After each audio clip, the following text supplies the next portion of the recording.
आणि यानंतर आता काही धक्कादायक घटना समोर येत आहेत। अल्पवयीन मुलींवर अत्याचाराच्या घटनांनी पुणे आणि नाशिक हादरलंय।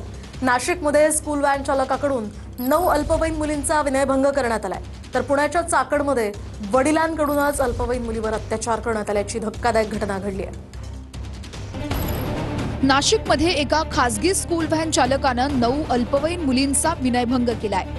या घटनेमुळे नाशिक शहरात मोठी खळबळ माजली आहे।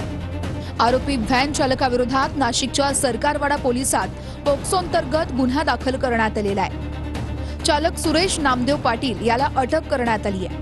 व्हॅनमध्ये बसवताना आणि उतरवताना मुलींना अयोग्य स्पर्श केल्याचा पाटीलवर आरोप आहे। भीतीपोटी मुलींनी व्हॅनमध्ये जायला नकार दिल्यानंतर हा संपूर्ण प्रकार उघडकीस आलाय। या प्रकारानंतर पालकांनी तीव्र संताप व्यक्त केलाय। दुसरीकडे पुण्याच्या चाकणमध्ये नात्याला काळीमा फासणारी घटना समोर आली आहे। अल्पवयीन मुलीवर अत्याचार केल्याप्रकरणी पित्याला अटक करण्यात आली आहे। 15 वर्षीय पीडित मुलगी एकटी घरी असताना आरोपीनं तिला धमकावत जबरदस्ती केली। पीडित मुलीनं धाडस दाखवून स्वतःहून पोलिसात तक्रार दाखल केली। या तक्रारीनंतर चाकण पोलिसांनी आरोपीला अटक केली आहे।